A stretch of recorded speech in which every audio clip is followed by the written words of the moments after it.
And we go. Go ahead. Please take it away, group one.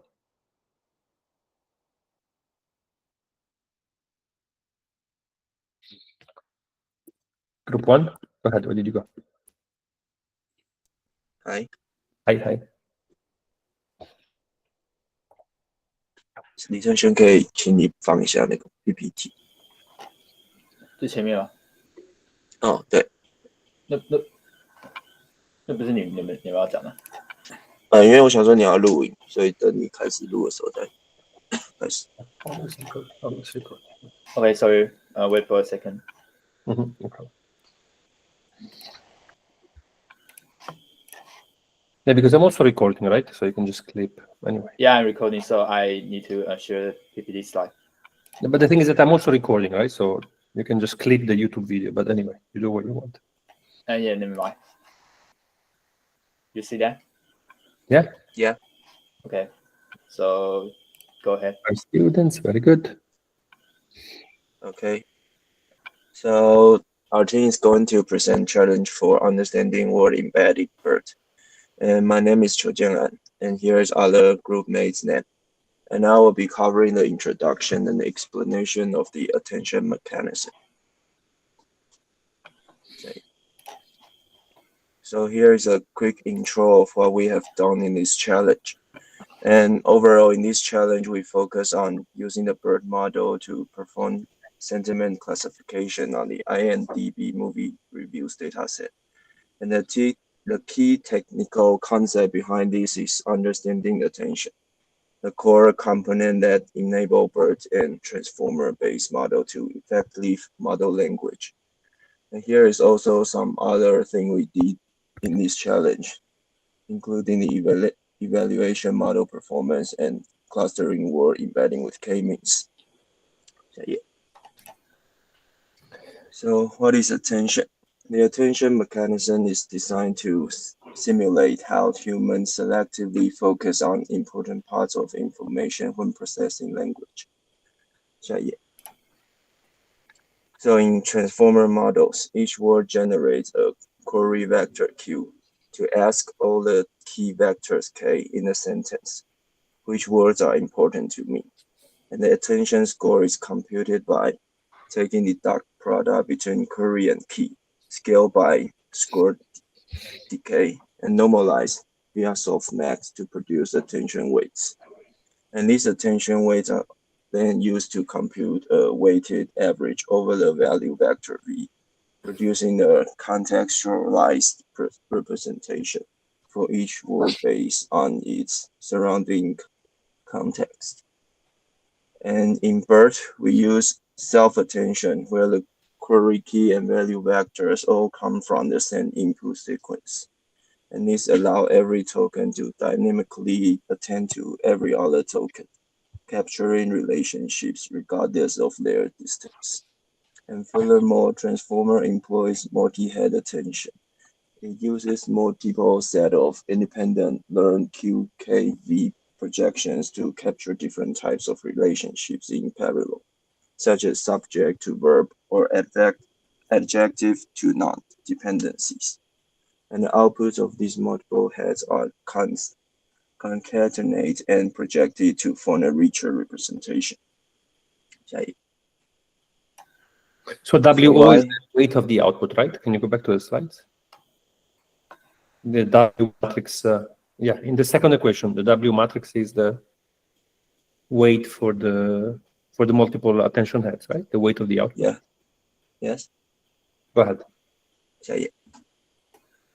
So why attention outperforms RNN or GRU models in that competition? So compared to traditional sequential models like RNN and GRU, attention provides these three major advantages. So we have full parallelisms. All tokens can be processed simultaneously, leading to much higher computational efficiency. And we have better long-range dependency modeling. Attention connects all two tokens directly without being limited by sequential model. And higher interpretability. Attention scores allow us to visualize which words the model is focusing on. So because of these advantages, attention has become the fundamental and foundation for modern natural language process architecture, powering models like BERT and GPT and so on. 下一页。 A question: do you know what is the biggest disadvantage of attention? I don't know. The computational complexity, right? Because you have all these big, large matrix multiplications, right? So the longer the sentence is, the larger is the matrix multiplication. So so matrix multiplication can be implemented efficiently in hardware, right? So there is, if you look at this, the GPU, they have some specialized implementation of matrix multiplications that can be implemented efficiently. But still, you know, they consume a lot of parameters, right? Because you can imagine that most of the weights are going to be 0, right? Because the attention only focuses on a small subset. But still, you have to multiply all these elements together in big, large matrix multiplications. And so that's what makes it computationally complex. Okay. Because let me finish. Because we like matrix multiplications when they are very structured, right? So if you have a matrix multiplication, which is like a Hadamard transform, a Fourier transform, then the complexity is n log n. So we really like it, right? So if you're doing image processing, just do an FFT transform of the image, very low complexity. But if the multiplication is not structured, then the complexity becomes n to the power of 1.7, whatever, and the complexity is kind of high for a large architecture. Go ahead. Okay.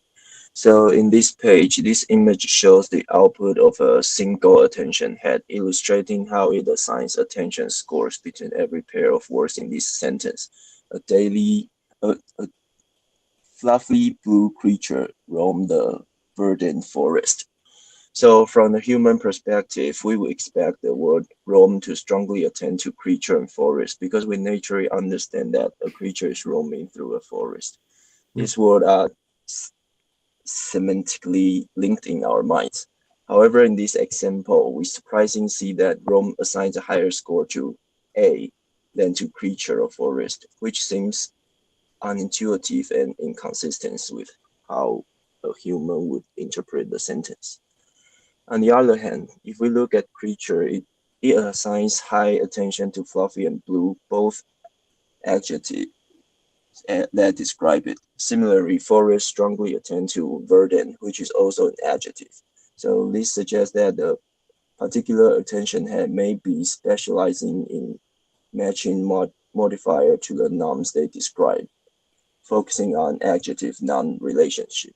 So although this attention pattern doesn't fully align with human logic at every position, it still captures meaningful linguistic relationship. This illustrates that different attention heads can learn specific patterns and in some ways mirror how humans interpret word-to-word association. Okay, so here is our BERT part. And then I'll talk about the BERT part, which is by directional encoder representation from transformers. Next page.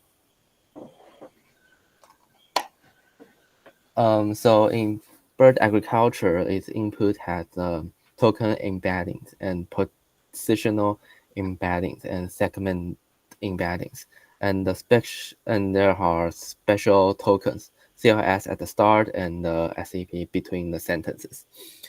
And for the encoder stacks, that typically will have 12 layers, which is the base, and or sometimes 24 for large layers. And each layer has a multi-head self-attention and a feed-forward network, and also residual connections plus the layer normalizations. And there are contextualized embeddings for each token. And for the CLS at the start, the vector will represent at the entire input sequence for downstream tasks. Next page. For the pre-training objects, they will have MLM, which stands for Max Language Modeling, and randomly mask 15% of token and train the model to predict it. and also have NSP, which stands for the next sentence prediction, given a pair of sentences and predict that whether the second sentence will follow the text. And also have a bidirectional context, which simultaneously attends the both left and right context, and it will yield richer representation. And next I'll talk about the page. 点一下. Very good. Right. So this is all. Go back a second. This is all. How would you call this? Can you go back? How would you call this training? Right. I will call it unsupervised. Right. Because you just have the language sentence. Right? There are no labels. Right. These are just features. They are just input features. Right. Right. Does it make sense? Yes. Go ahead. And for a picture, I'll talk about first one, which is at the left above. It's the single sentence classification. Is interface is called the BERT for sequence classification. Its input and output is one sentence in and one class label out. For example, like SSC2, and for COLA A, it stands for it. And for the right upside is the token level tagging. Its interface is BERT for token classification, and its input is one sentence in, and output is a class label for each tokens. Yeah, so this is supervised learning, right? Because you have the labels, right? So you have the sentiment, you have the answer. Just stay there a second, right? Token classification. So you have the class of the tokens. Input two sequences, output a class. So what is BERT for question answering? Okay, so that's when you have the question, you have to provide the answer. Okay, very good. Go ahead. Yes, and for a left downside is called the sentence pair classification. Its input will be two sentences separated by SEP and will output a one class label. And the right downside is called the question answering, and its input will be question and the passage, and will output the span index of answers. Very good. Very good. Okay, and next page. And next will be the BERT tokenizer. In the previous challenge, we have adopted tokenizer to convert natural language into sentence of integers. And the tokenizer is also BERT tokenizer is also a tokenizer. Will let the tokens fit into the BERT model. And BERT tokenizer will do three things. The first thing is to split text into small tokens. The second thing is to map list tokens with BERT vocabulary. And the third thing will be to add special tokens like CRS for start and the SEP as stands for separator, because the BERT experts expects those. Next page. And at the pre-training step, we can mask the language model and the next sentence prediction to train the BERT model. Our import BERT model has been pre-trained by Hugging Face team. Accordingly, we don't need to do these two steps and use the pre-trained BERT model. We can save a lot of time with all these steps. And also money, right? Save a lot of money, correct? Because you have to pay for training this model. Yeah? Do you remember how many parameters BERT has? How many parameters BERT has? Mm-hmm. Like 100 million, 1 billion, 10 billions. Remember? Yeah. I think it's 100 million for a small BERT. For the small BERT, right? Yeah. The full one is 340. I think. Oh, very good. I remember everything. Go ahead. Next page. Okay, so next step is to fine-tune the pre-trained BERT model. We use IMDb dataset to finish this step. We don't need to retrain the whole BERT model and can still get effective prediction of the sentiment analysis. So this saves a lot of time and money. Besides, we can also use part of IMDb dataset, which will also finish our fine-tuning to furthermore save more time. So this is our coding about how we finishing fine-tune by using partial IMDb. I also balance the negative and positive samples in order to have a correct and complete fine tuning. An interesting thing is that when we observe the behavior of fine-tuned BERT model with a tiny data set, here we separate reviews into 3 groups. The first one is positive and the second one is negative. The next group is contrast group. I will show what contrast review looks like. Okay. And if we don't use contrast comments to let model learn sarcastic review, then model will perform badly. So we can see in this figure, Question. Okay. Are you going to talk to us about contrastive loss as well?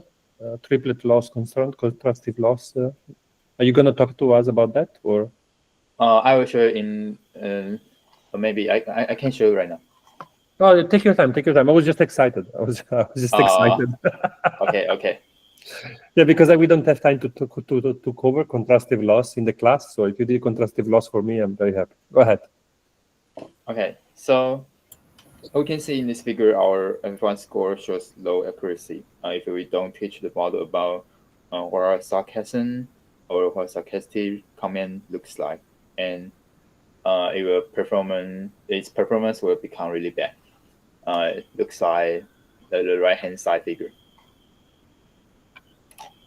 However, if you use full dataset composed of negative, positive contrast group, we will obtain a high accuracy of prediction. Indicates that a BERT model learns the sarcasm of the movie comment. So we can get a higher F1 score and higher accuracy. And just 6 epochs, right? Yeah. How long does an epoch take?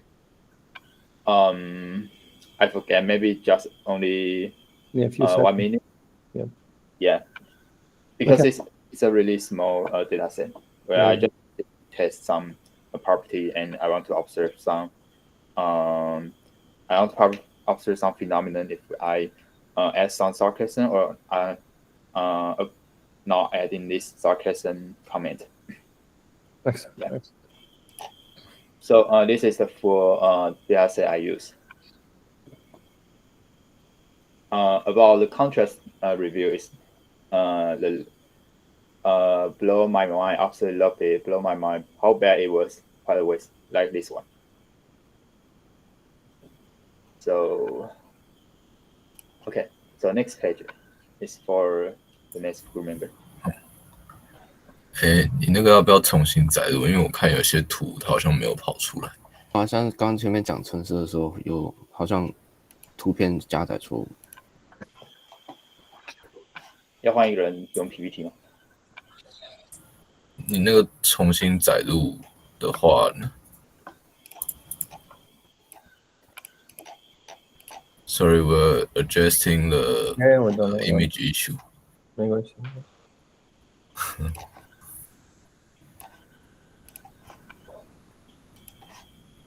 加油好了，刚刚被改掉。然后再分享。看一下。不是，应该是演示。哦，演示。有这样图就有出来。Oh, it's okay right now? Yeah, it's good. Yeah. Okay. So here I'll be talking about BERT embeddings and dimension reduction. Yeah, you say dimensionality reduction. That doesn't matter. Yeah, go ahead. Oh yeah. So next page. The embeddings from BERT's final hidden layer have passed through multiple self-attention and MLP layers, so they have captured rich and deep contextual semantic features.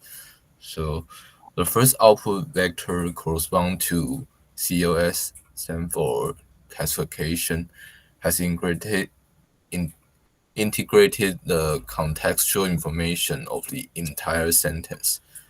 Therefore, its embedding can be used as a feature vector, like in CNN's convolutional layers output, representing the overall meaning of the sentence, which is suitable for tasks that require understanding the whole sentence, such as sentence analysis. 下一页。And Question: since we- what is the dimension of the embedding of this CLS token? Do you remember? you mean how many dimension? Yeah. I think with 12 multi-head, it's 64 times 12, and it's 700. Yeah. 720, something like that. Yeah. Go ahead. Yeah. Very good. So since the original bed embedding is high dimensional and it's hard to analyze and visualize, therefore dimensionality reduction are used to project into a lower dimensional space while preserving the original data features. So there are two main techniques to do this. One is principal component analysis. It's a linear method, which is just a linear transformation that projects data into a lower dimensional space by maximizing the variance, thereby preserving as much global structure as possible. Question. Okay. Question. What do you mean by maximize? I just want you to state it more clearly, right? So, did you study PCA before? Maybe in my previous class, did you study PCA before? Yeah. Okay, good. So, so when you say maximizing variance, can you put some more words around it to explain better? Because otherwise, it's just a little bit unclear. Can you clarify a little bit? So with principal component 1, the direction it project to has preserved the most. So when data is projected onto principal component 1, it has a maximum variance than any other directions. And principal component 2 is a orthogonal direction that captures second most variance. Yeah, like the residual, right? The error, right? You could explain the most variance of the residual error. Very good. Go ahead. Okay, so next is T-distributed stochastic neighbor embedding, or TSNE, and it's a nonlinear technique, which means it doesn't do linear transformation. And it focuses on preserving local similarities, making effective for visualizing clusters and local relationships of high-dimensional data. Okay, 下一页。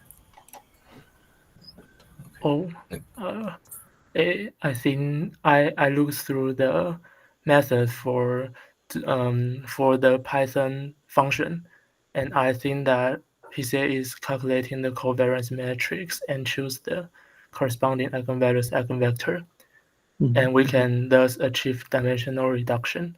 I think I looked through its code. I think the first one it is mean centering and computing the covariance matrix, and this is some method for the three-dimensional data. And I also looked through the word embedding matrix to look its dimension. Its row and column is about 807. So it's 107. Okay. And then we go to SVD single value composition to find the covariance to find the eigenvectors matrix, covariance eigenvectors matrix, and we choose the larger two eigenvalues and project the data into those corresponding eigenvectors. And then we use the Green-Smith for those two eigenvectors matrix and project the word embedding matrix into 2D plane. 1 second. Okay. Did you study?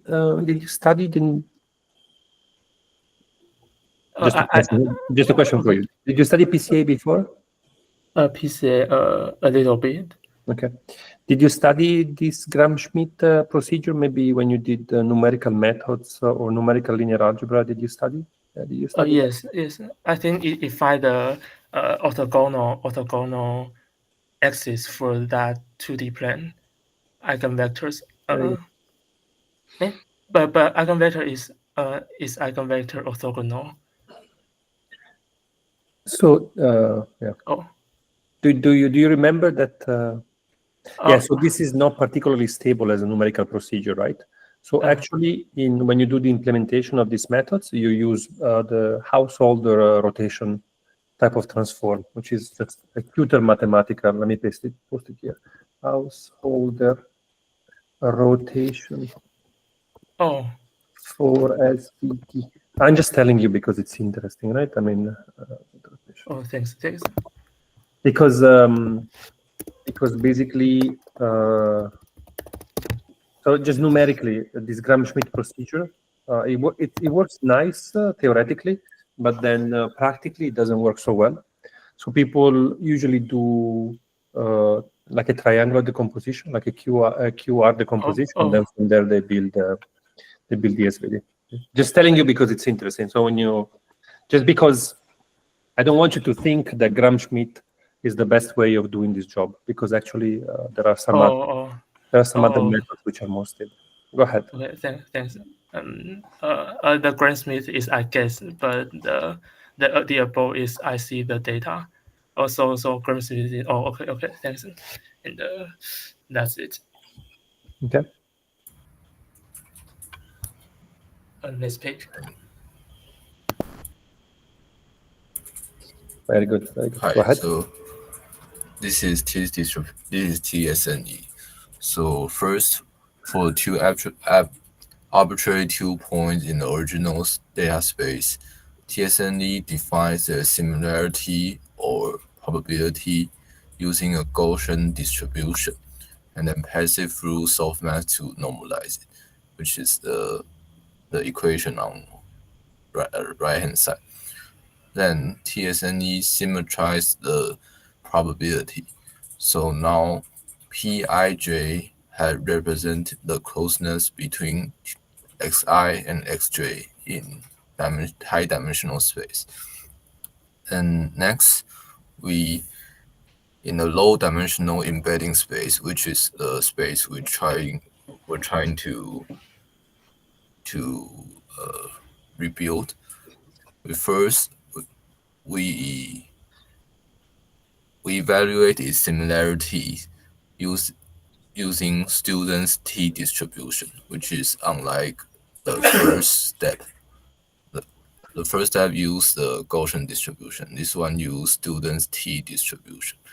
And finally, it used this Kullback-Leibler divergence or KL divergence to measure how similar these two distributions are, and use it as a loss function to do optimization by gradient descent. Okay, next page. So from a TSNE and PCA plot, we can see that the embeddings of the sample with different labels are more separated after fine-tuning. The above figures are before fine-tuning, and the belows are after fine-tuning. So as you can see, the two labels got separated, and also they got more concentrated. Yeah. So this suggests that BERT has learned to differentiate between good or bad reviews by embedding them into distinct regions of the feature space. Question. Let me just read through this. So the left column is TSNE, and the right column is PCA, right? Yeah. And then the SVM. So you use an SVM for classification. So you just use an SVM over the embedding, right? So the before fine tuning, the SVM is 0.56, and then the 0.55, 0.89 versus 0.88. Why do you use an SVM for classification? I just want to. This is actually not. I just initially do it to see how great it becomes separable. Okay. Not really something I want. Understand. To do. Yeah. Okay. So next page. So now we evaluate the model's performance, and the figure above demonstrates that model has balanced performance in classifying both positive and negative samples. Okay, so 下一页. And here are the most positive reviews and most negative reviews. So next page. Just a second. Let me enjoy. Go back. Okay. Enjoy.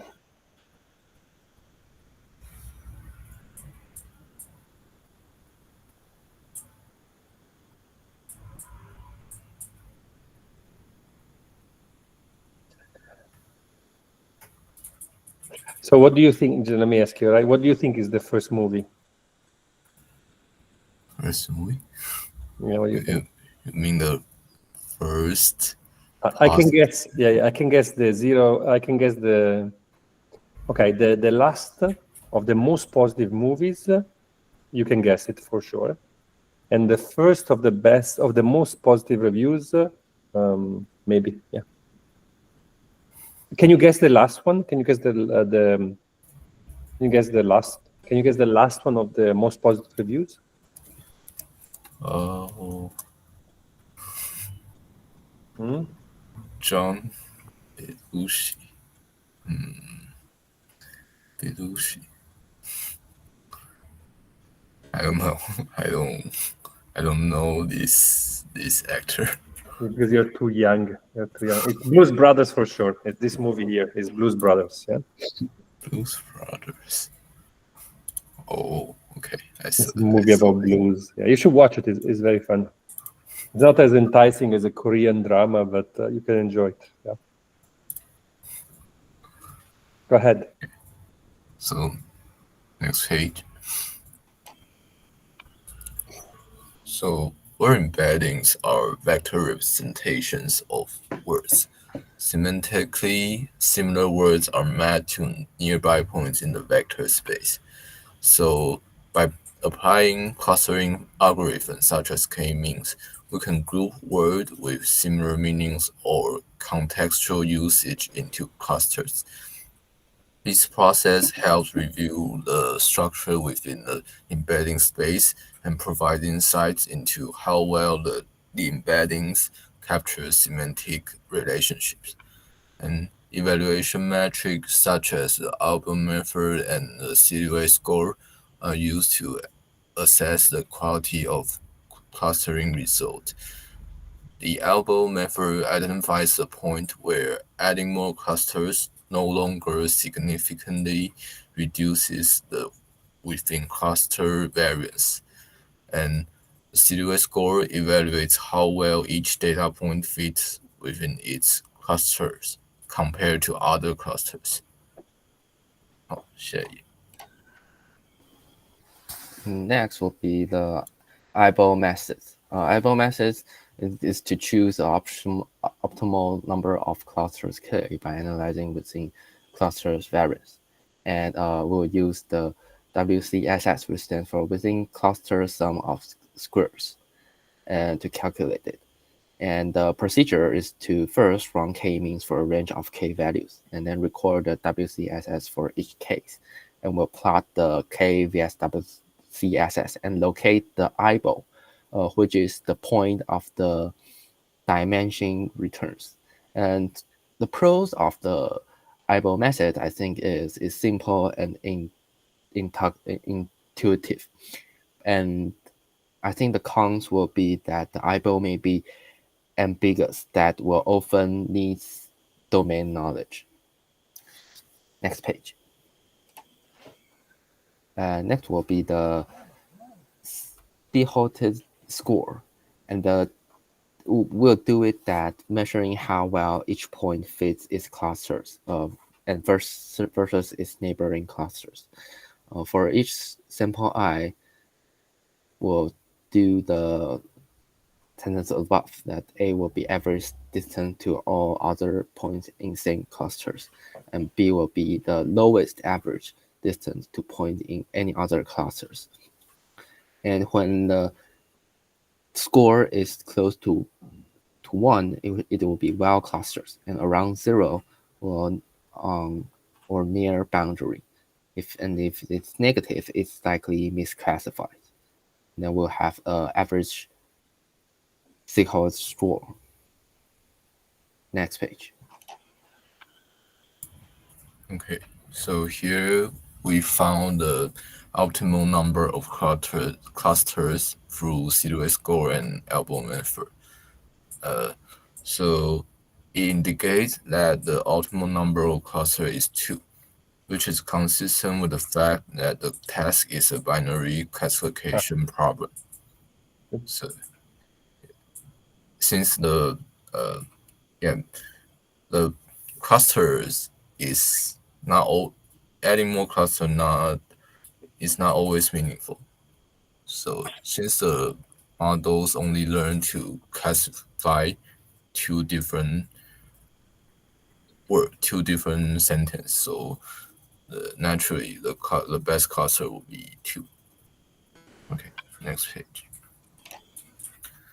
So the clusters show strong alignment with the true sentiment labels, suggesting that the embeddings effectively separate words by sentiment in the vector space. So on the left up graph is the red and blue are labels, the true labels, and the below parts, these two are clusters. And if you do confusion matrix on it, you can see that the cluster actually identifies 2 labels, which shows that the BERT really separate them as two distinct clusters. Okay, so next page. And these are the cluster content.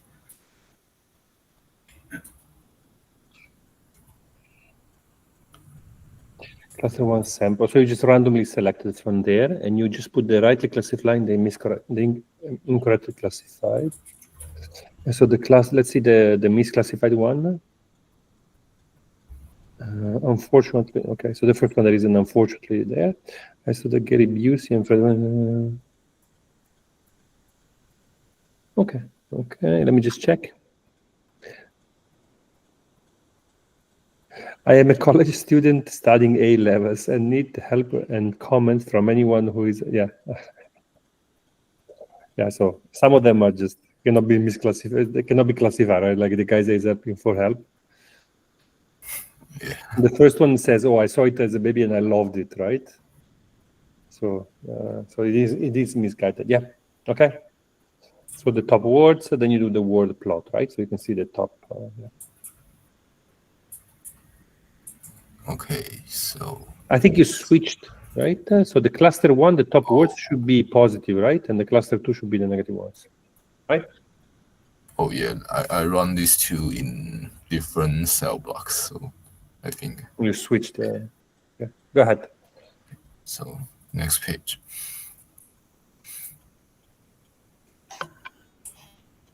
Okay. It's in. Our reports is finished. Okay, good. How was communication? How did you guys pick the members in the group? How did it go? Just tell me a little bit about it, please. I think we combination good with less days, but not good at first days. We spend a lot of time to distribute our tests in, because everyone has their own things they need to do. I think we perform better than the last challenge. So you think you perform better, right? Because you chose each other. Is anybody in the group roommates? Is anybody in the group roommates? Me and Jianan. See, I can also do prediction, right? I can also do prediction. So you cluster based on room number, okay? Okay, very good. Okay. Okay, very good, guys. Yeah. Very good job. Okay, group 2.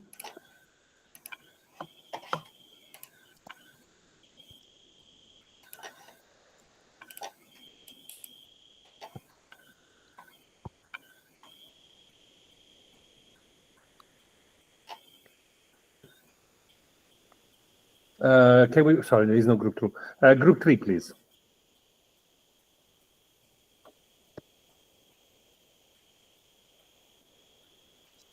There's no group 3. Guys, I say group 3 here. Guys. But who's the next group? Who's the next group that wants to go? Guys? Yeah, there is no, so group 2, there is no group 2 that I see, right? Is there a group 3? Guys, can somebody talk to me? Either whatever group. You tell me which group you are.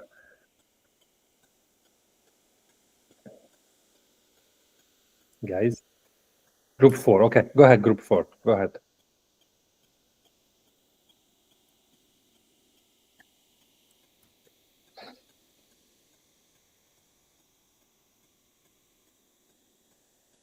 Yeah, go ahead, group 4. Hello. Hello. Okay. So I'm gonna show my PPT. Go ahead. Wait for a minute.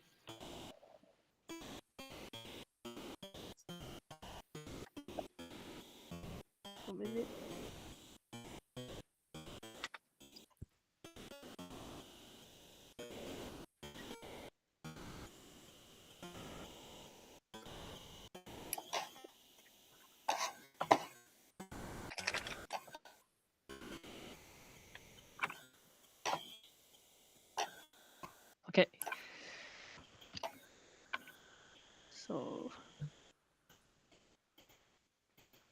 Okay. So I'm gonna start. So Go ahead. we are group 4 and we are gonna to talk about what we have done in challenge 4. So first is our member participation. So everyone participate in this challenge and everyone do some part in the code. Yeah. Okay, very good. So how many people? 3 people. Okay, very good. Okay. So the group before was 5, you guys are 3. Very good. Okay. Okay. So first I'm gonna introduce the basic information about transformer and BERT model. So for the transformer, so we can see here's a graph of the structure. So it's very complex. So basically we have some characteristics. So first is the self-attention mechanism. So for every token in the sentence, it generates some query, key and value, and for analyzing. Mhm. So, and also it have some multi-head attention. It means that in every sentence, so the model will analyze different subset of the sentence and group them together to have a better performance. And Mhm. next is residual connection. And residual. Okay. Yeah. Like a ResNet, right? So the residual connections like in ResNet. Yeah. Yeah, just make the model be more stable. And next is the encoder and decoder structure. So it's a structure for better analyzing the sentence. Next is the BERT model. So BERT model is based on the transformer. BERT. Just say BERT. BERT. Okay. It's BERT like a model. short for Albert, right? So people pronounce it BERT. And as the name of BERT, so it's bi-directional encoding. So it generates a better analyze in each sentence by scanning in both directions. And next, for when we are training the BERT, we have the masked language model. It means that the model will randomly mask some of the words and let the model to guess what is it to increase the performance. And next is the next sentence prediction. It means that when we input lots of sentence in the model. So the model should decide if the next sentence is related to the past sentence. And also an important thing is that the BERT model can fine tuning. So it is suitable in many analyzers. Mhm. Okay, next we are talk about the actual work we've done. So the first part is loading the BERT and IMDb dataset. And so it's our code. So first we load the pre-trained BERT model and tokenizer, and load IMDb dataset and define the encoding function. And we done the encoding and put them into PyTorch and create data loaders and move model to device, and we use the Adam optimizer. Okay. So next we are try to use TSNE and the PNA techniques to show the factor, high dimension factor. So we first visualize the original 768 dimension factor and into 2 dimension. So we use TSNE first. So yeah, this is basically our method. And we found that the positive and negative points heavily overlap in 2D if we do not do the tuning. Yeah. And yeah. So it means that the pre-trained BERT embedding are not specified for settlement separation. And next, we observe that if we decrease the dimension and show that in TSNE, so there's not much difference compared to the 768 dimension, but it can save the space, memory space, if we decrease it. And also we can slightly observe that the project distribution is vector, but still overlap. What do you mean by flat? Oh, it's like more uniform. Okay. Okay. Yeah. Oh, more yeah, more uniform. Good. Got it. Okay. So next, we use PCA for the 64 dimension and standardize BERT embedding. So we can see that the range of the result is more smaller. So, and it still overlap and yeah, and have a different shape compared to TSNE, and it's a linear method.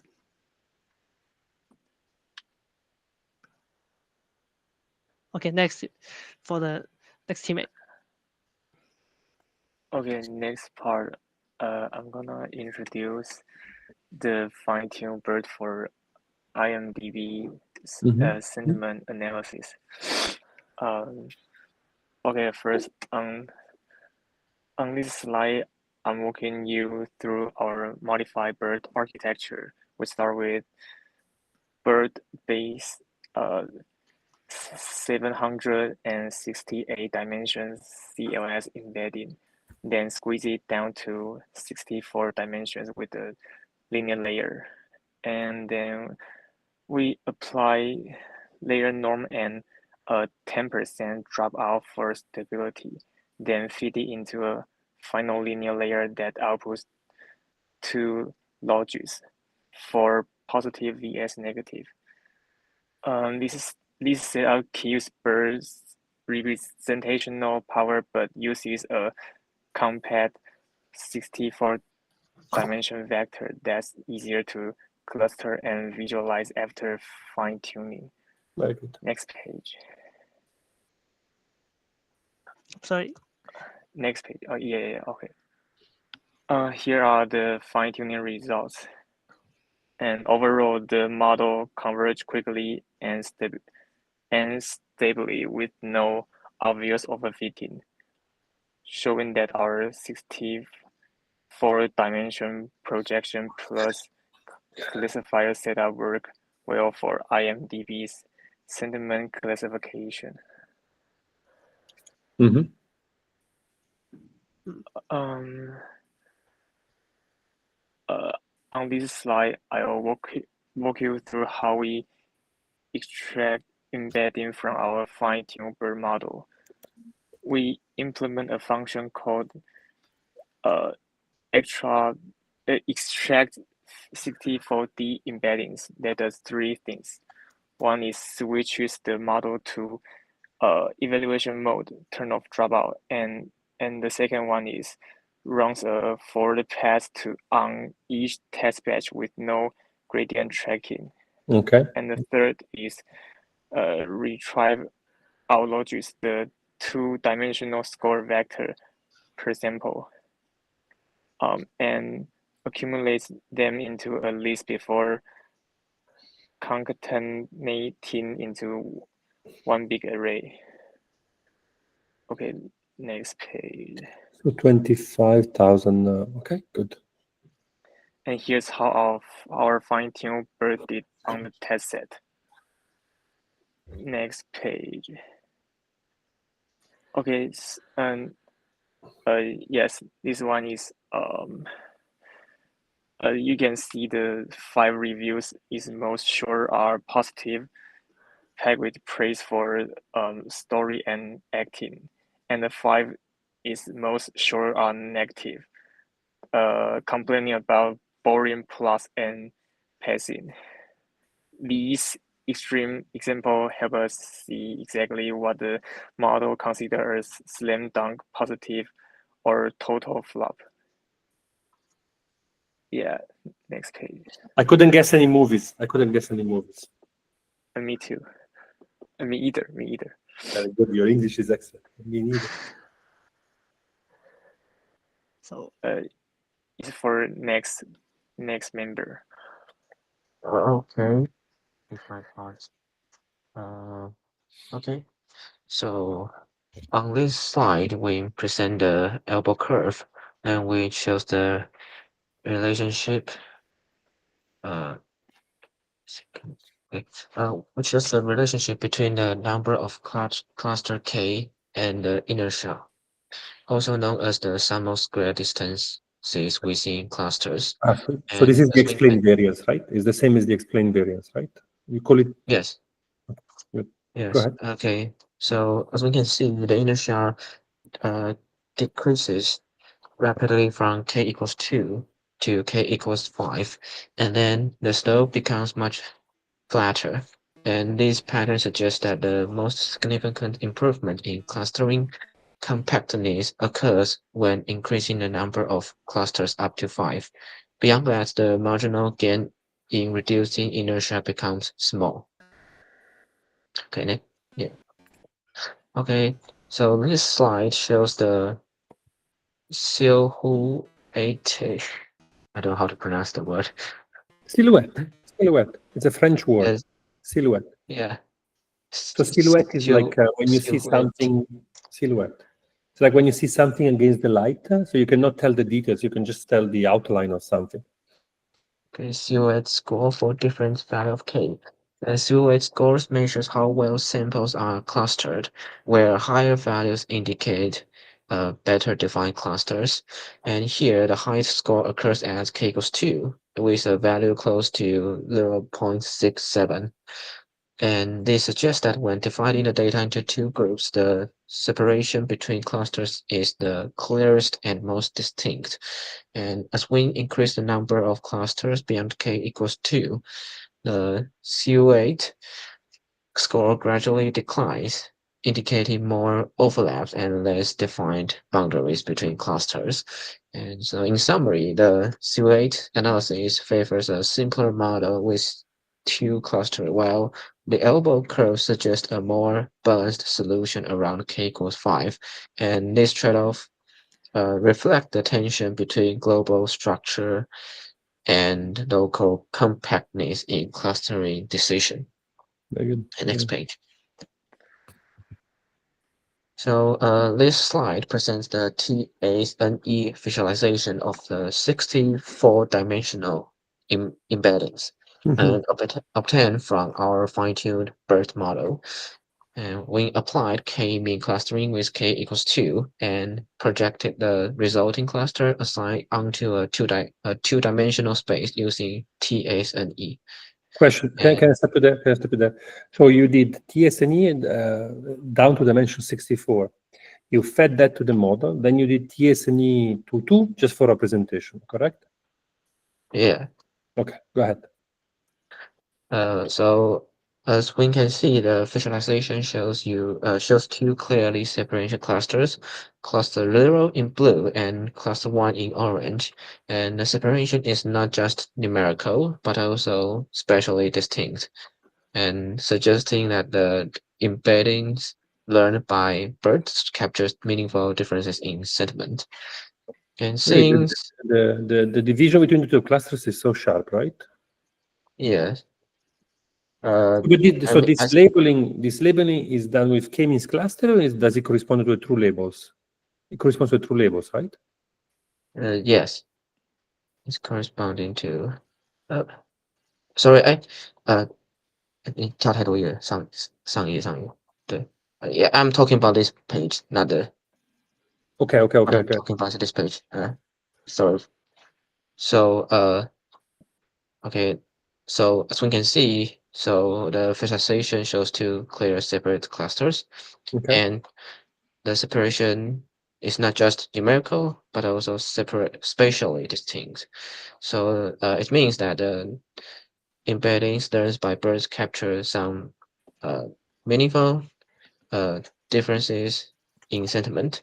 And since this is a sentiment analysis task on IMDb movie reviews, we hypothesize that one cluster mostly represents positive reviews and while the other reflects negative sentiment. Got it.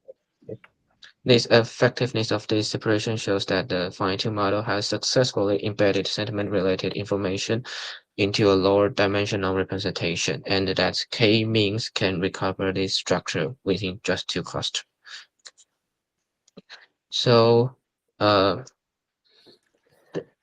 this slide represents the PCA visualization, not the TS&E. Okay, I understand. PCA of the fine-tuned BERT embeddings with k equals 2 clusters.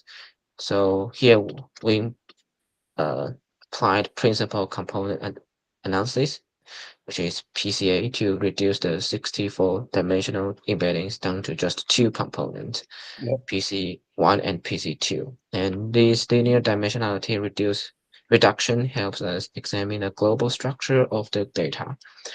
So what we observe is a very clean linear separation between the two clusters along the PC1 axis. Cluster 0 is distributed mostly on the negative side of PC1, while cluster 1 lies on the positive side. So this may suggest that the most dominant source of variance in the fine-tuned embedding space captured by the first principal component is highly correlated with distinction between these two clusters. So given that our task is sentiment classification, this alignment supports the idea that the model has learned to encode sentiment polarity as a principal structure feature in an embedding space. So compared to TS&E, which emphasizes local similarity, PCA gives us a more global perspective, and both methods consistently show that the two sentiment clusters are highly separable. And this consistency across visualization techniques further validates that the quality and interpretability of our fine-tuned BERT representation. Question for you, right? You see here that you can just threshold PCA1 for having the cluster, right? So if the picture is right, and if you really are labeling according to the labels, then you see here that you don't need a network, right? You can just put a threshold on PCA1 greater than 0, smaller than 0, and that gives you the sentiment. Is that correct? Yeah, kind of. But because I understand, right? Because you plotted a lot of plots, so it's possible you plot a lot of data points. So it's possible there is a misclassification, of course.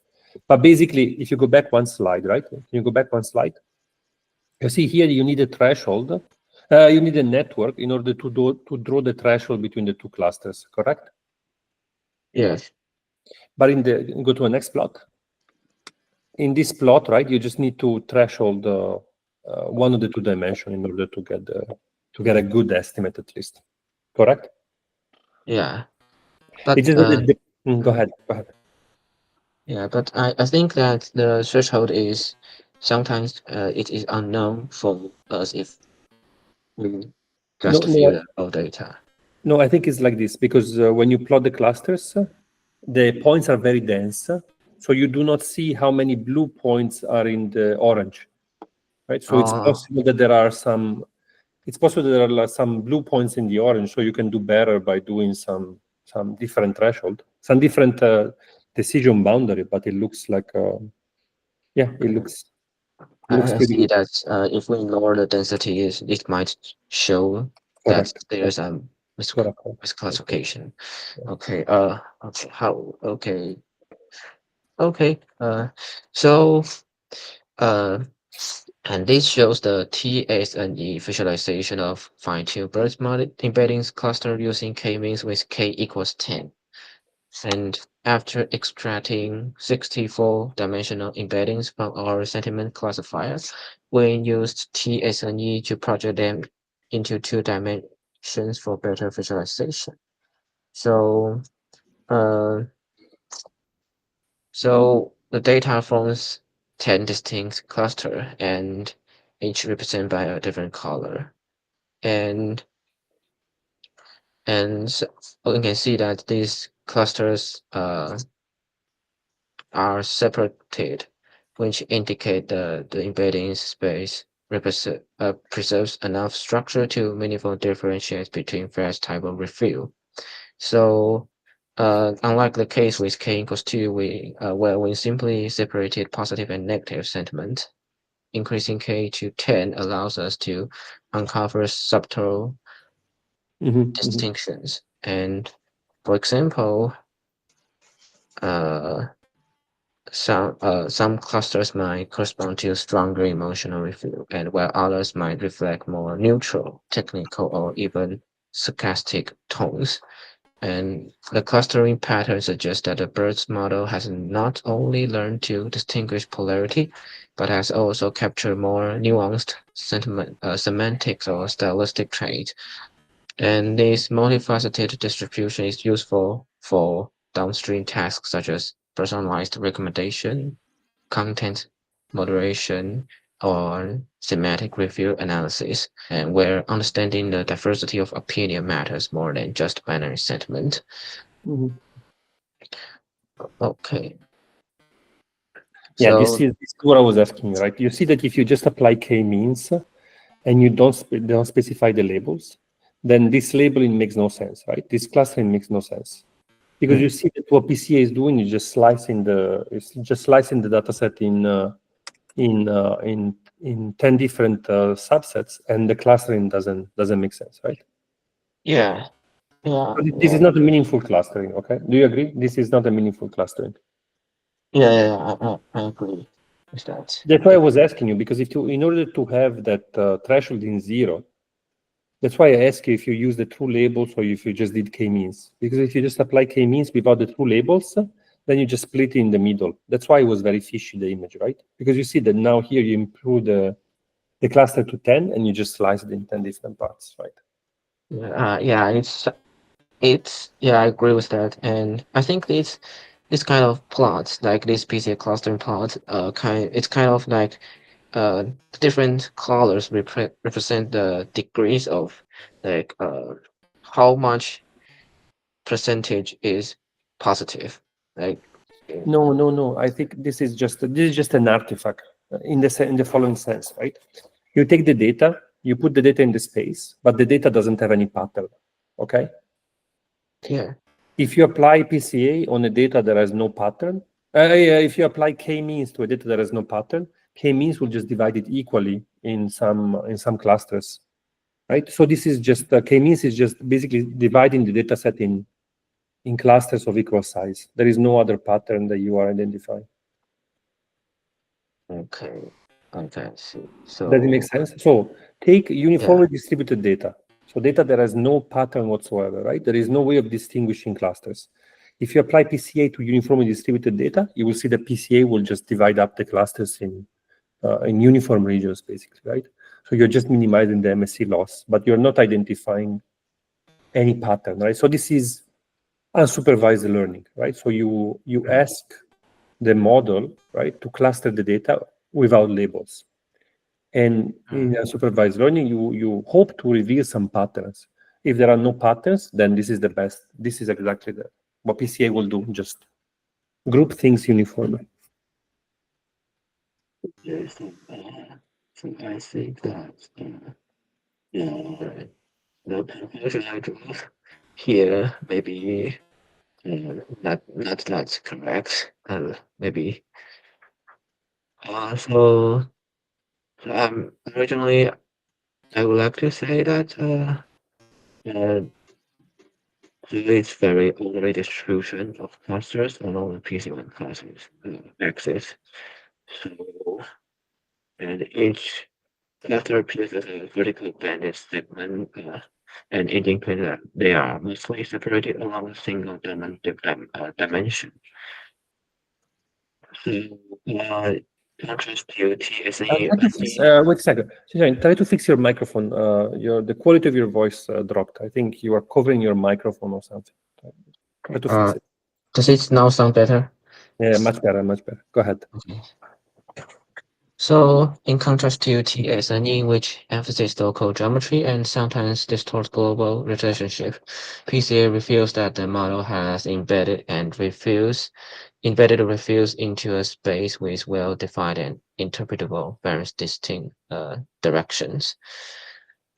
So, in summary, this PCA plot confirms that the embeddings from BERT-based sentiment classifier are linearly separable and highly structured and capable of capturing multi-dimensional sentiment pattern across the data set. Next page. So, in summary, the key findings from our clustering and visualization analysis using BERT fine-tuned embeddings. So first is looking at elbow curves and silhouette Very good. scores. We observed that the inertia significantly dropped until around k equals 5, suggesting diminishing returns beyond that point. And at the same time, the silhouette score peaks as k equals 2, indicate that a two-cluster configuration provide the clearest separation in the data. So when we visualize k equals 2 using both TSNE and PCA, we clearly see a strong separation between the two clusters. And this confirms that the BERT embeddings effectively capture the polarity of sentiment. And on the other hand, increasing k equals to 10 provides a different perspective. The TSNE visualization reveals rich semantic diversity, uncovering multiple nuanced groupings with the data, and this cluster could represent different emotional tones, review style, or specific topics such as acting, cinematography, or storyline. And the PCA visualization k equals 10 further supports this and show in a highly structured linear distribution of cluster along the first principal component. So okay.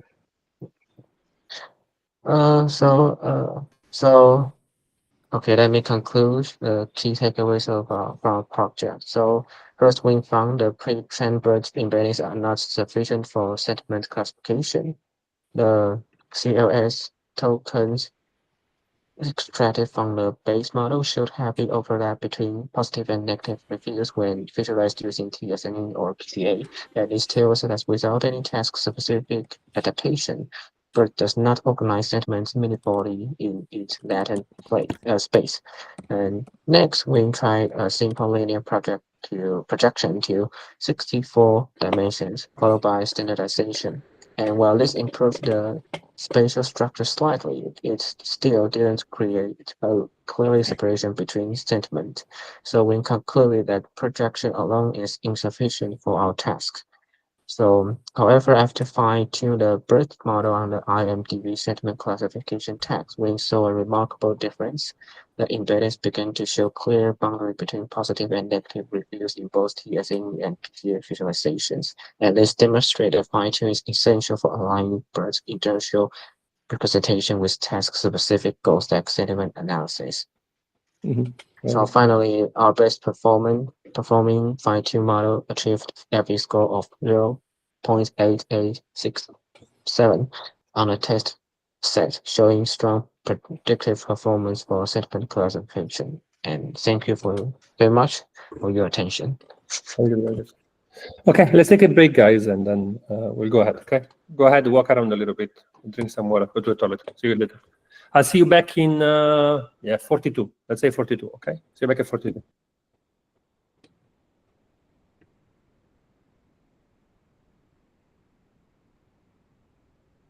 Okay, so here I just overcome some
Okay, guys.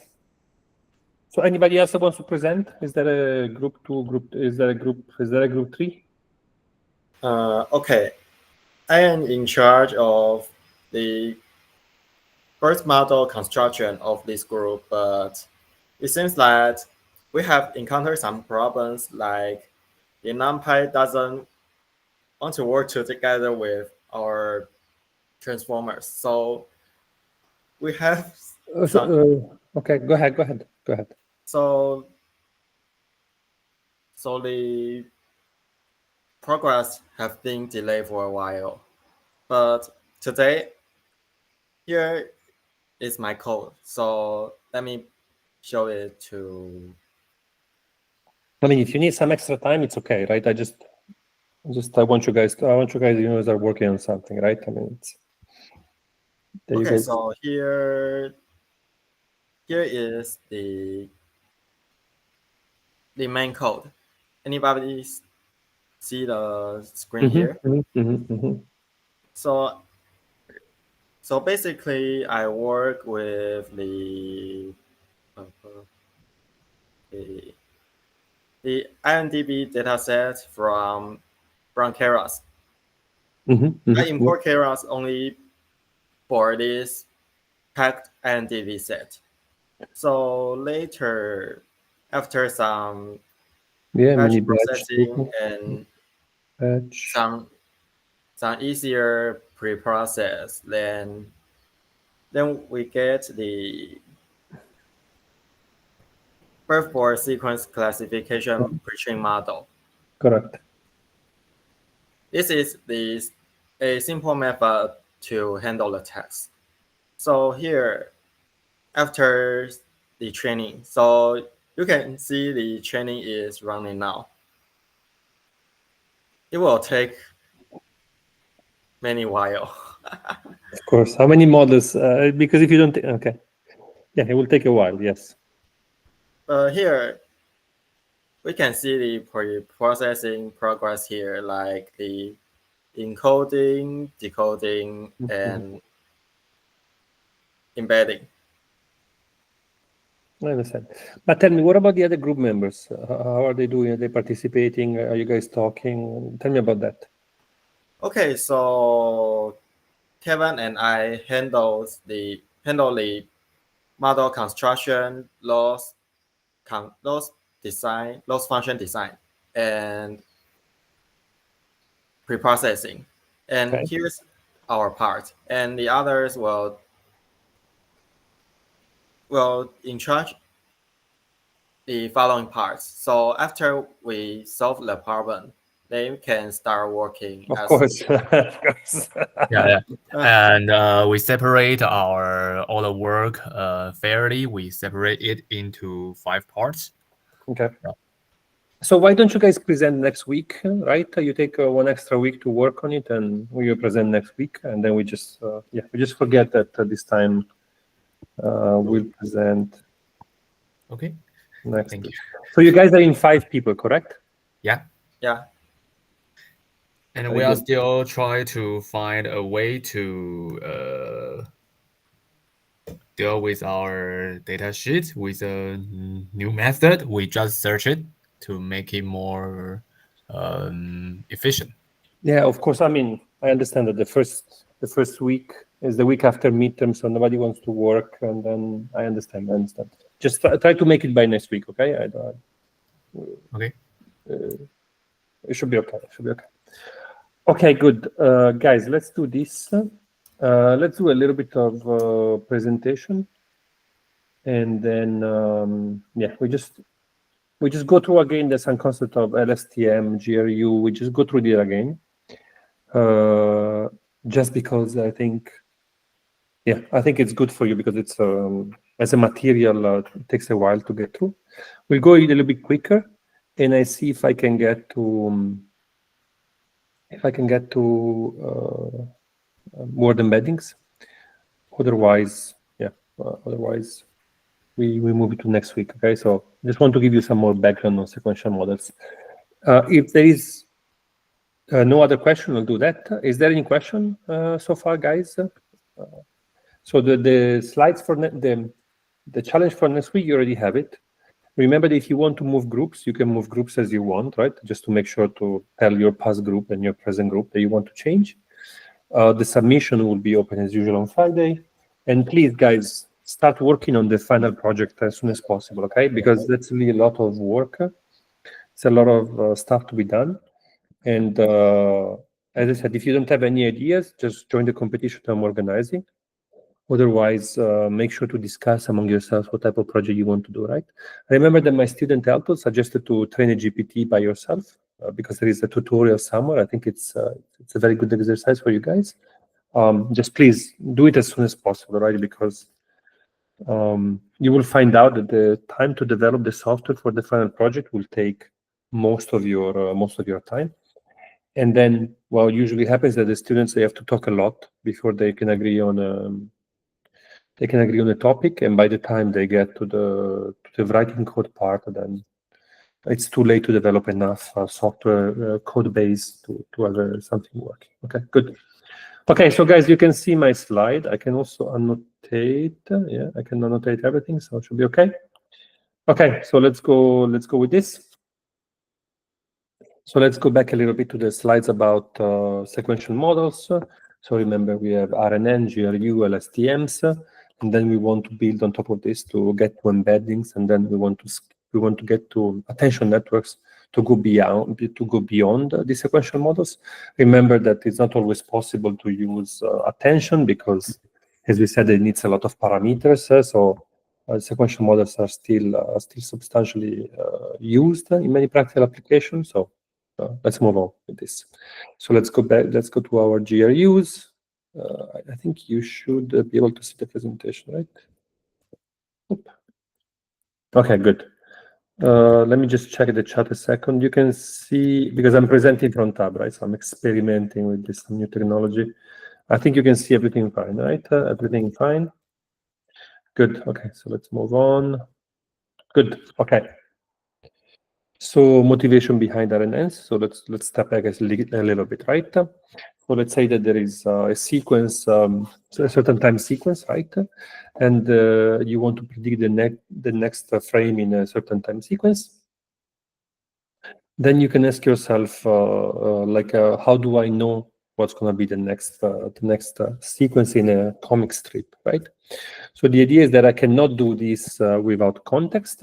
So when I'm talking about temporal data, then it's clear that what I want to use is a network that is able to process multiple frames at a time and predict the next frame based on the past frames.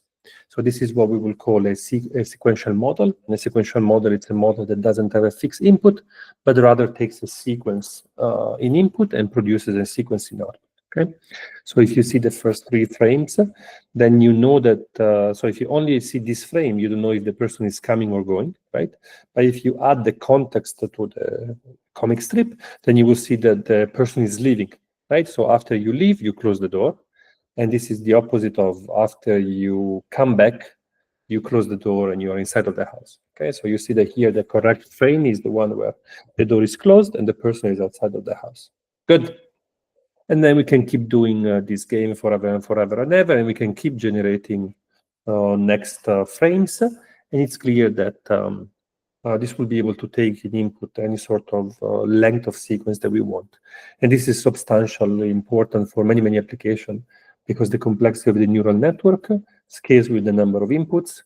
So you don't want to take, let's say, a time series of, let's say, electricity production for the past 3 years and predict the energy consumption of the next year by using a network of, let's say, a few 100,000 inputs, because the complexity will just be too large.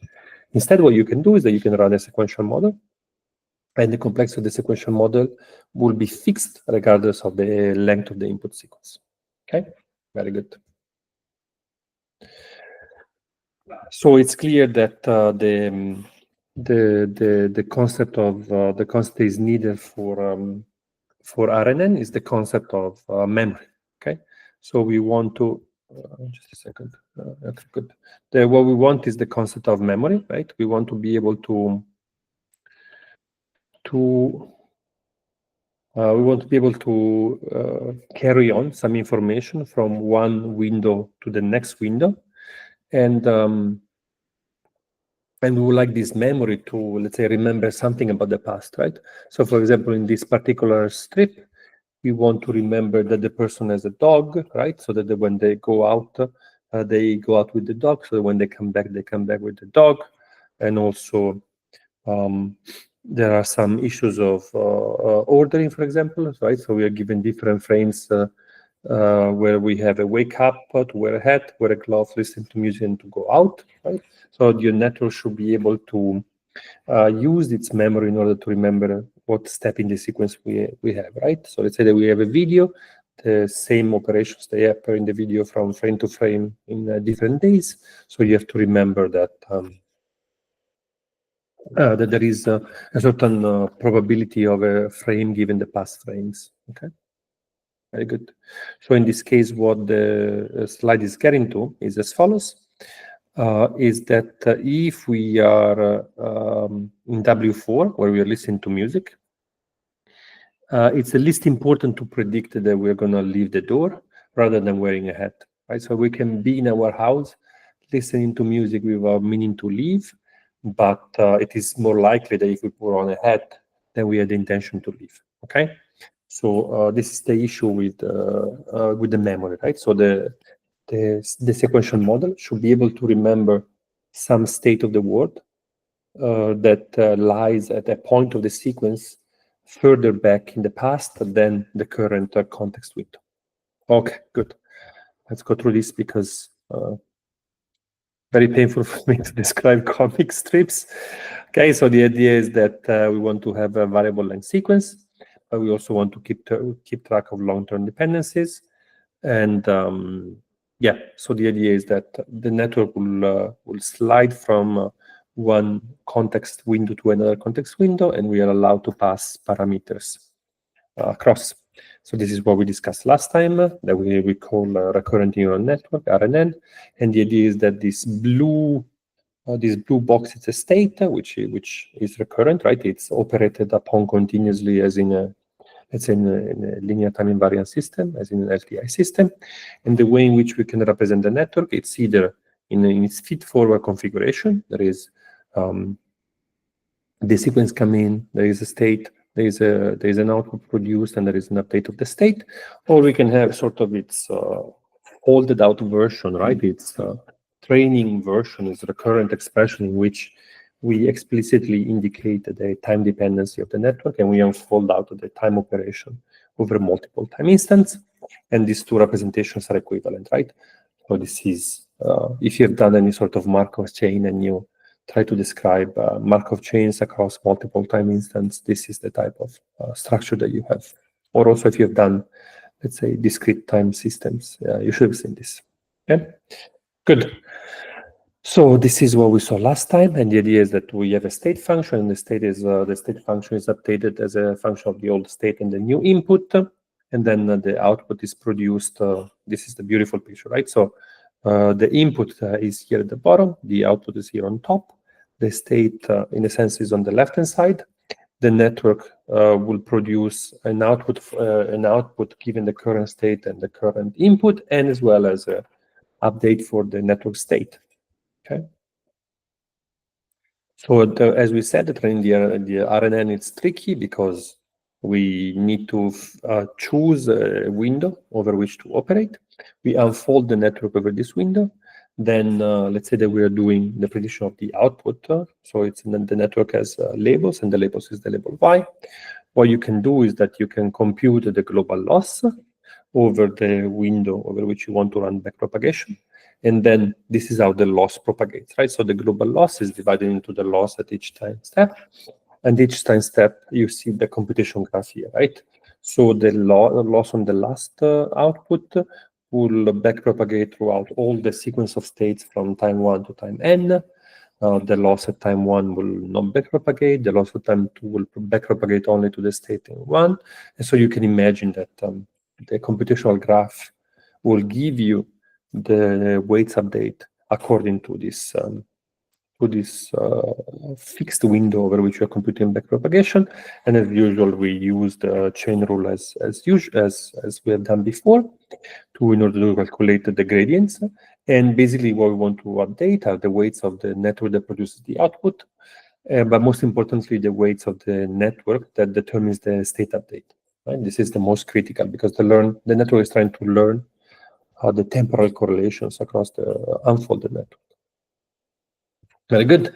So yeah, so this is the derivative of the loss with respect to the input.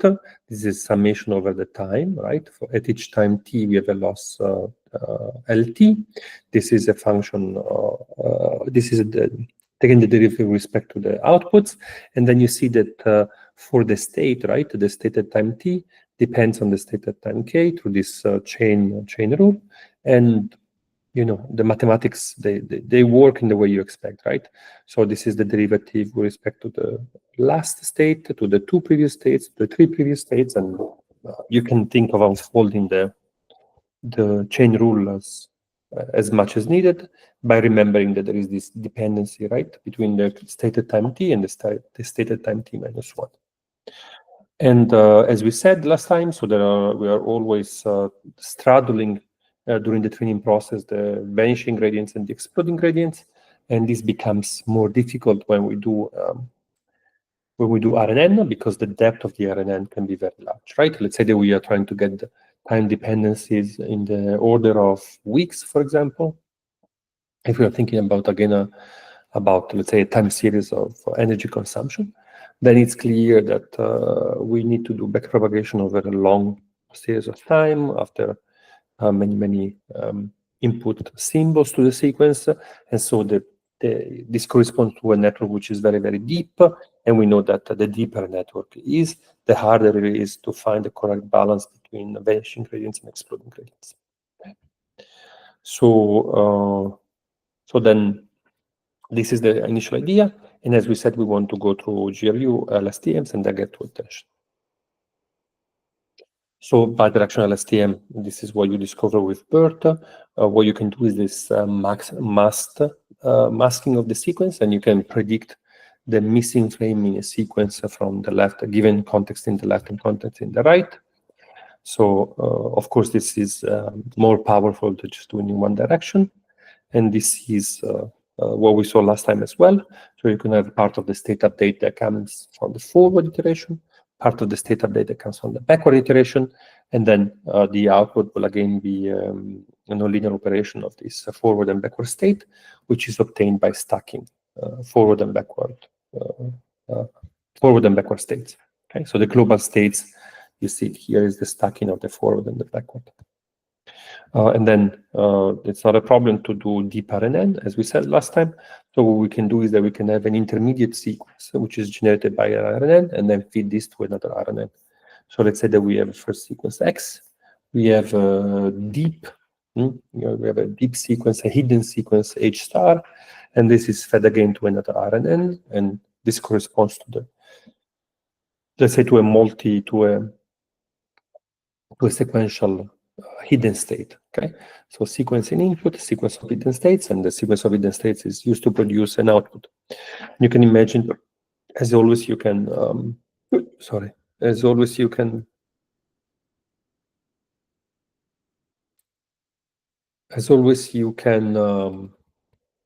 guys, I messed the slide. Yeah, here. As always, you can increase the depth of this network, but of course, when you write the computational graph, now the computational graph has to backpropagate both for a long time sequence and for multiple layer of depth, right? For multiple hidden layers. So the complexity increases accordingly, and the risk of let's say instability in the training process is also increasingly large. Okay. So the RNN, something else that we have to also consider is what type of scaling between the sequences do we have, right? So the idea is that we could have a one-to-one sequence, right? So for each input sequence, we produce an output sequence. This is this is interesting in some cases, right? Or we can have one input sequence and multiple output tokens. Okay, so this is a one-to-many structure. And let's say that this is what we want to use when we're doing music generation, for example. We want to give an initial note, and then we want the RNN to take no other inputs and to produce the next sequence of the chord. Of course, what we could do is that we could feed back in this output back on the RNN. But if we imagine that this x of t and y of t are substantially different, then this is not possible. Let's say that x of t is the title of the song, and then the y of t will be the melody corresponding to a certain title of the song. Then it's clear that we are in the scenario where we have a one-to-many type of RNN configuration. We also have the many-to-one type. And this, for example, will be, what could be this? Let's say there is a nice example. The sentiment analysis that you guys just did, right?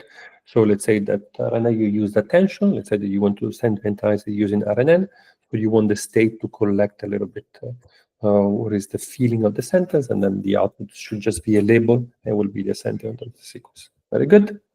And then many-to-many, okay? So this is, as you say, sequence prediction, right? So let's say that the x of t is the temperature, the y of t is the probability of rain, and you want to use the sequence-to-sequence RNN in order to produce an estimate of the time given, an estimate of the weather given the temperature.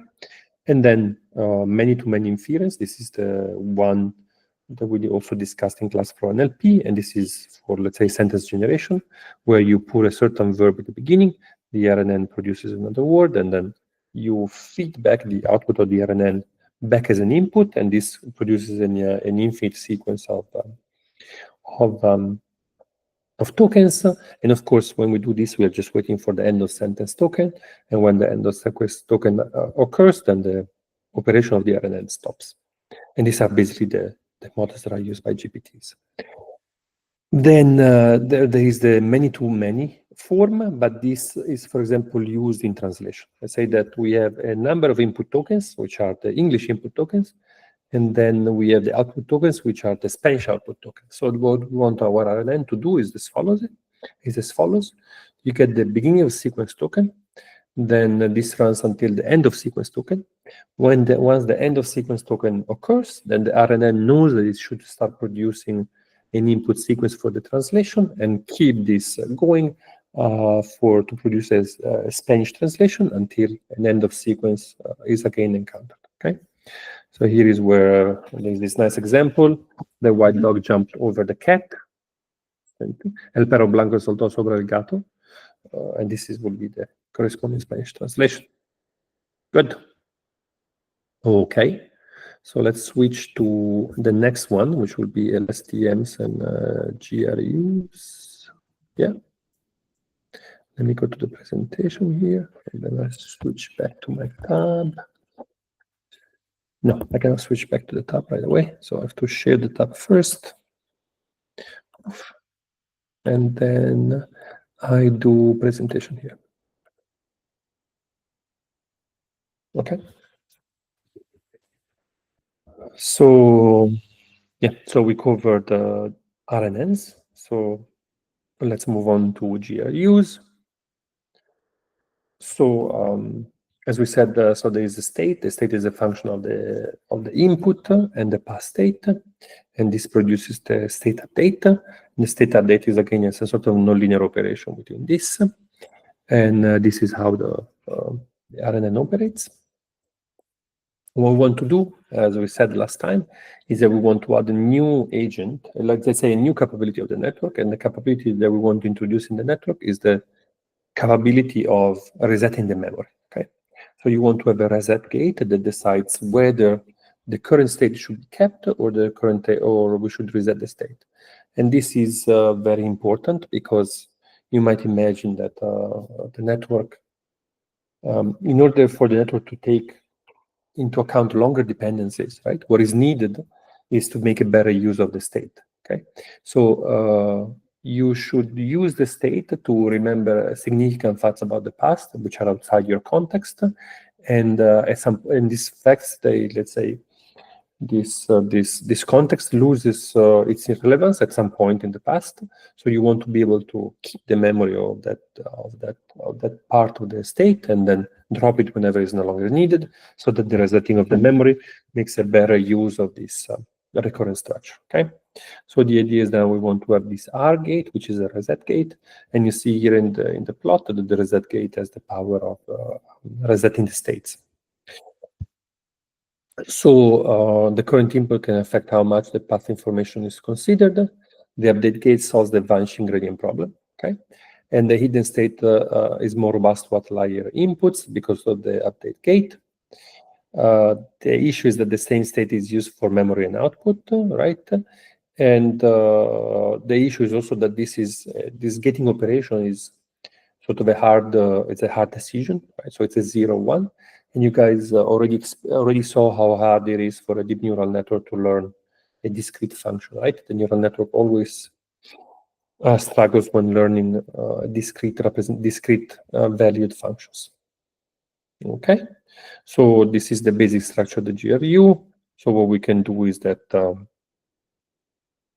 we can just add a candidate reset function. So there is an input gate instead of a reset gate. So what you can do is that you can update the state with this input state. So now you can use the index to directly find the hidden state which is relevant.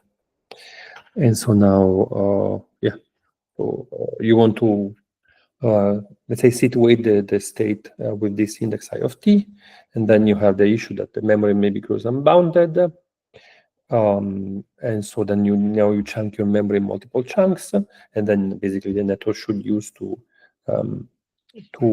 reset the function using let's say a hyperbolic function which decides how to keep the memory so that the memory doesn't grow unbounded. Okay, and so now you work through the slides and you see how you go from GRU to LSTMs, right? So LSTM is long and short time memory, and the idea is, let's see if there is a nice representation. Yeah, so the idea now is that the function f, you have three functions. You have the f of t, the I of t, and the output. And so the structure is here, guys. We don't need to discuss it for too much, but basically you see that this reset, right, will decide whether you should keep the older memory or update the new memory. This is why you have a the name of the network is long and short time, right? Because you're deciding between these two options. And if you just go through LSTMs, there are a variation of GRUs, which have a better management of the time. But of course, this comes at a higher complexity for the training. So just go through the equations. It's pretty understandable. Good. So the LSTMs were introduced in 1995, right? And they were trying to solve the gradient vanishing problem of GRUs. The thing is that, again, the training will have to take advantage of this backpropagation through time. And people experimented with many different structures for these networks. People are always trying to add some different types of gates or some different types of capability to these sequential networks in order to do this, right? To maintain, to learn the dependency that go back in time for a long portion of the input sequence. Okay. So as this is what we saw yesterday, there are different type of networks. So there is the no input gate, no forget gate, no output gate, no input activation, no output activation, no forget gate, no peoples, full gate recurrent. So many different versions of this network. And there is this beautiful paper, which is LSTM is a search space odyssey, right? That goes through the analysis of the different variants. So if you see this plot, this well explains the difference between LSTM and GRUs, and I think you can appreciate the increased complexity of LSTMs over GRUs, right? So the better performance of LSTMs usually comes at a cost in complexity. And good. So this is another one. Now I think we can get to attention finally. Yeah, we can get to attention, and then we can get to attention. Okay, so let's share attention. I have to share and then go in presentation mode. Attention, share, lecture 24. Finally, now we go into presentation mode. Let me get some water, guys. 1 second, let me get some water.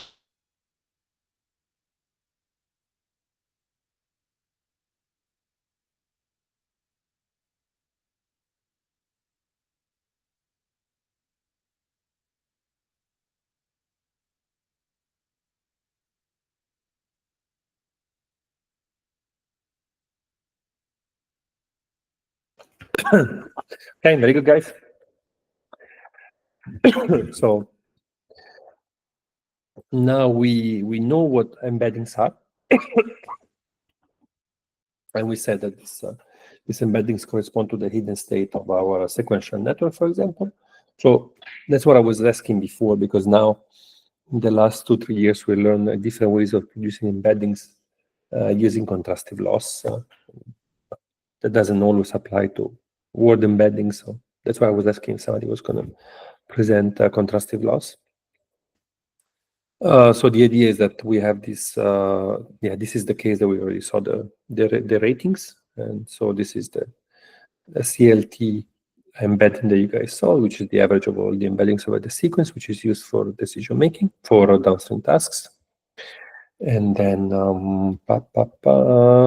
this is what we saw. So this is the process of training BERT, right? So the idea is that you want to go through different sources of information. And you guys saw that you can load pre-trained BERT, just 100M model or 300M model, even if it gets up to 1 million. The model is sort of compact in the scope of machine learning, right? So 100M in the scope of machine learning is a fairly compact model nowadays. So you can ask yourself, well, how was BERT trained, right? Because of course, all the parameters of the network, right? They should serve a purpose, right? They should embed some information. And the idea is that, of course, you can go through text production and you can try to learn from the text production what parameters are best for these word embeddings. And you saw how to train this, right? With the masked token prediction, for example, or the next token prediction. So these are semi-supervised approaches that you can, semi-supervised or unsupervised approaches that you can use for the training of BERT. So let's see what type of information we could pull in order to learn. So of course we could take all books. Okay, so for example, we could take all the books that are written in the human history. So we know that a lot of books have been digitalized. Let's say that we have 1 million documents. So what we can do is that we can train the model over all the books that you can find in a library. And this, let's say, will come to 1 million documents, right? So if you think about it, in the whole history of humanity, we produce 1 million documents, okay? And then what we can do is that we can go through Wikipedia and we can crunch through all of Wikipedia. Wikipedia, I don't know if you ever tried to download it, but Wikipedia is 3 gigabytes. So all the 1 million documents that are in Wikipedia, there are still only 3 gigabytes of text. So as a source of information, might not be of the scale that we need in order to train BERT. But of course, now we know that when people train these GPT models, they scrub through all the internet and they put all the text they can possibly find in the internet into the models, right? So that's why the training of these models is so expensive, as I mentioned today in class, and takes so much time because they have to go through a large amount of documents, and the training needs to be scheduled very carefully. You need to, let's say, do data augmentation, do data cleaning, do data labeling. So everything has to be done very, very carefully. So the training of this model is very expensive. But once the model is trained, then we can have a contextualized embeddings, right? We have this large model and have this large BERT model. And then what we can do is that when somebody gives us a piece of text, as you guys did in your challenge, you can do fine tuning. So you guys did some experimenting with fine tunings, and you saw how long it takes to do fine tunings. And let's say usually it's an order of magnitude smaller than the time for training. So let's say if it takes few orders of magnitude smaller, right? So if you take a couple of maybe a month to train BERT, then you can do fine tuning in maybe a day, right? So you have let's say two orders of magnitude smaller. So you might think that fine tuning is still computationally very efficient. In reality, if you take a model like ChatGPT, then the number of parameters is such that even doing fine tuning is too expensive and it cannot be done on general hardware. So you have to come up with other fine tuning strategies that have a complexity lower than SGD. So, for example, you can look at how ChatGPT is fine tuned. You will discover some interesting things. But in any case, you take the pre-trained model and you fine tune it on the special language utterances that you have in your data set at the moment. And what you get is a personalized model, which starts from a pre-trained model. Okay, and this, as you guys saw in the challenge, will help you improve the performance significantly, because even a little bit of fine tuning increases the performance of your data set incredibly, right? And this is generally what you observe, right? That let's say 2 iterations of fine tuning, they improve the performance of, let's say, 80%. And this is indeed also what you see when you do, let's say, when you do training, right? And the most effective iterations in your training procedures are the first few iterations where the accuracy jumps of a large amount, right? Of a large percentage. So this is where you understand that fine tuning is so effective, and even a small amount of fine tuning increases the performance so drastically. Okay, very good. Then we discussed sequence to sequence, and this is when we do translation from the French. Remember that we went through these slides last time. And we discussed again the training through time. Okay, so now training through time is across multiple input and output tokens. So for some input tokens, there are no output tokens.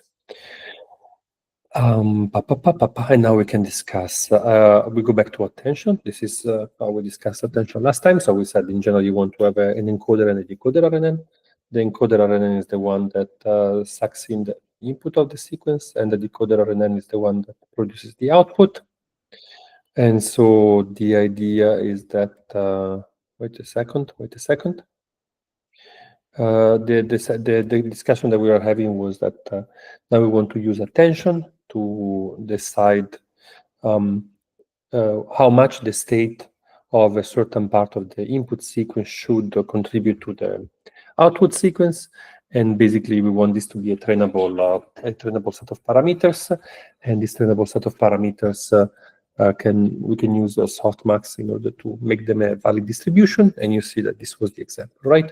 So we want to take the state of the whole input sequence. We want a network that tells us the weights corresponding to each of the states. We want this to produce a new compound output states. And then the RNN will repeat this process for each of the input, right? So this is the hidden state of decoder 1, hidden state of decoder 2, all the way to decoder 4. And then the C are this softmax weighted linear combination of the input sequence. And this is how BERTs operate, right? This is what you saw in the challenge today. And basically, these weights are produced through this mechanism that we describe of queries and weights. So let's go through this together again. So the idea is that the attention input is here. Okay, so these are all the hidden states of the encoder.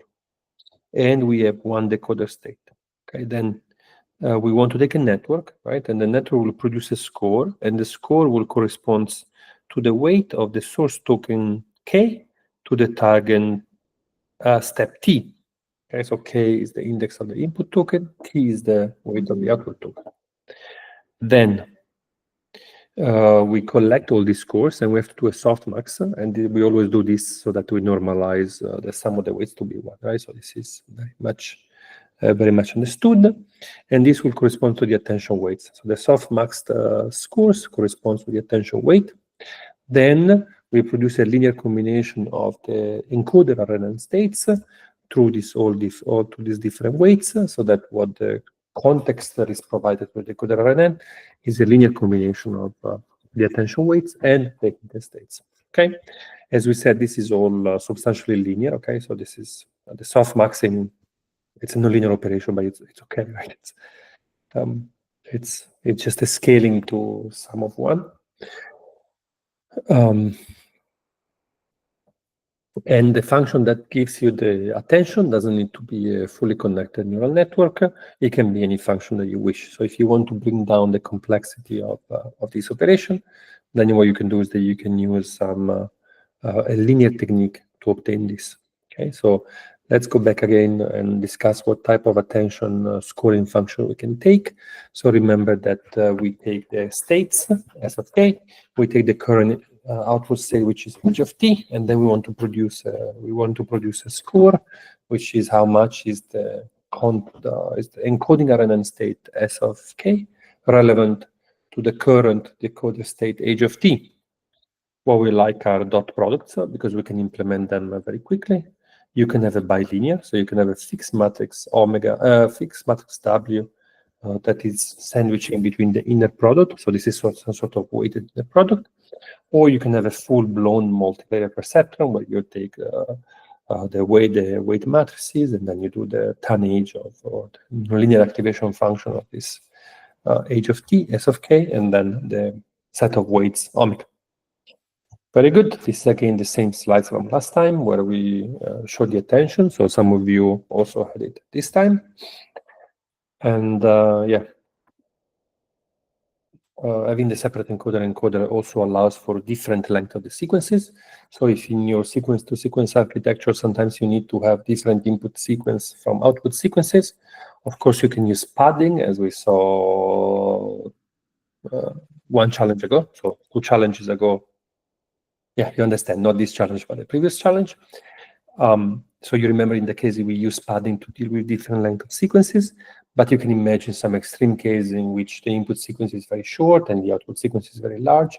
So the padding things will be very efficient. So these encoder-decoder architectures, for the same amount of model parameters, will be able to offer more flexibility in the input and output sequences. Yeah, and that's it. That's all I want to cover regarding this. Yeah, I think we are good, guys. I think we are good for now. So any questions so far? Question mark. So the slides, we go back to the original set of slides. I'll just post it here. Slides for today. I just posted there. Just post in Slack.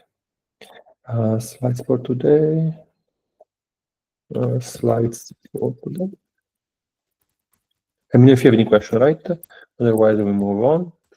As I said, please, guys, try to get to the challenge, to the final project as soon as possible, okay? If you join my competition, I'm happy. If you want to do an LLM, I'm happy. Whatever you want to do, just go ahead and do it, but move on it pretty quickly, please. And otherwise, say hi to the people that watch us on YouTube and stop the recording. And if you have any question, you can ask me later, okay? Ciao, YouTube.